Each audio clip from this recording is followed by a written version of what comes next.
दुनिया की सबसे हैरत अंगेज चीजें जिन्हें देखकर वैज्ञानिक पागल हो गए। नंबर 8। क्या आपने कभी सोचा है कि बर्फ से ढके इलाकों में ट्रेनों को कैसे चलाया जाता है? स्नो प्लाउ ट्रेन्स इस काम के लिए ही बनी होती हैं। ये ट्रेनें भारी बर्फ को रास्ते से हटाकर ट्रैक को साफ करती है। इनके सामने बड़े बड़े ब्लेड्स लगे होते हैं जो घूमते हुए बर्फ को दूर फेंक देते हैं। खासतौर पर यूरोप, अमेरिका और कनाडा जैसे देशों में जहां हर साल भारी बर्फबारी होती है, वहां ये ट्रेनें लाइफ लाइन का काम करती है। स्नो प्लाउ ट्रेन्स इतनी ताकतवर होती हैं कि ये कई टन बर्फ को हटाकर रास्ता बना देती है। ये सिर्फ एक मशीन नहीं बल्कि प्रकृति के खिलाफ इंसानी जंग का बेहतरीन उदाहरण है। नंबर 7। थर्मोकोल यानी फोम प्लास्टिक, जिसका इस्तेमाल हम आमतौर पर पैकिंग में करते हैं। लेकिन क्या आप जानते हैं कि थर्मोकोल पेट्रोल में डालते ही गायब हो जाता है? असल में थर्मोकोल स्टायरिन नामक केमिकल से बना होता है। पेट्रोल में मौजूद हाइड्रोकार्बन इसे तुरंत डिसॉल्व कर देता है। यह देखने में किसी जादू जैसा लगता है, लेकिन यह एक केमिकल रिएक्शन है। खास बात यह है कि डिसॉल्विंग के बाद थर्मोकोल एक चिपचिपे जेल में बदल जाता है। वैज्ञानिक इस तकनीक को वेस्ट मैनेजमेंट और रिसाइकलिंग में भी इस्तेमाल कर रहे हैं। नंबर 6। अगर आपने ब्राजील की ट्रकों को देखा हो तो आपने नोट किया होगा कि इनके पीछे का हिस्सा ऊंचा होता है। पर ऐसा क्यों? ब्राजील की ट्रकों का ऊंचा पिछला हिस्सा बहुत खास है और इसके पीछे एक अनोखी वजह छुपी है। ब्राजील में अक्सर हाईवे पर ट्रकों को लूटने की घटनाएं होती हैं। चोर ट्रकों के पीछे चढ़कर उनमें से सामान चुरा लेते हैं। इसी वजह से ब्राजील की ट्रकों को इस तरह डिजाइन किया जाता है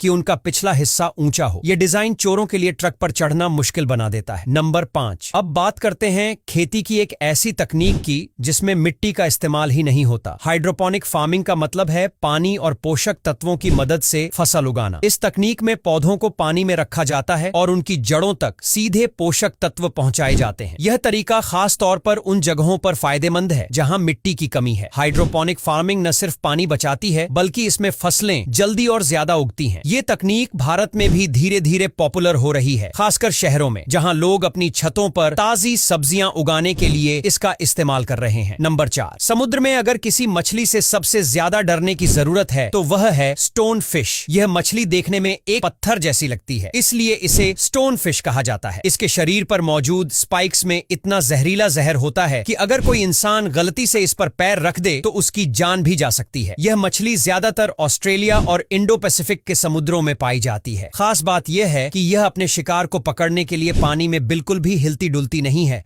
और पत्थर जैसा दिखती है। नंबर 3। पिराना सॉल्यूशन एक ऐसा केमिकल है जो मेटल और ऑर्गेनिक मटेरियल्स को मिनटों में खत्म कर सकता है। यह सल्फ्यूरिक एसिड और हाइड्रोजन पेरोक्साइड का मिक्सचर होता है। इसका इस्तेमाल लैब्स में सफाई और मेटल्स को पॉलिश करने के लिए किया जाता है, लेकिन यह बेहद खतरनाक होता है क्योंकि इसकी केमिकल रिएक्शन इतनी तेज होती है कि इसे संभालते वक्त बहुत सावधानी बरतनी पड़ती है। वैज्ञानिक इसे स्टडी करने और इंडस्ट्रियल इस्तेमाल के लिए तो इस्तेमाल करते हैं, लेकिन इसे आम लोगों से दूर ही रखा जाता है। नंबर 2। आखिर ये लोग खेतों में आग क्यों लगा रहे हैं? दरअसल फसलों के बीच उगने वाली अनचाही घास यानी खरपतवार को हटाने के लिए फ्लेम वीडिंग नाम की एक अनोखी तकनीक इस्तेमाल होती है। इसमें खेतों में आग की मदद से घास को जलाकर खत्म कर दिया जाता है, लेकिन फसल को कोई नुकसान नहीं पहुंचता। यह तकनीक अमेरिका और यूरोप में खास तौर पर ऑर्गेनिक खेती में बहुत लोकप्रिय है। फ्लेम वीडिंग का सबसे बड़ा फायदा यह है कि इसमें केमिकल्स का इस्तेमाल नहीं होता और यह पर्यावरण के लिए भी सुरक्षित है। नंबर 1। आइस क्यूब्स को तो हम सभी जानते हैं, लेकिन स्टेनलेस स्टील आइस क्यूब्स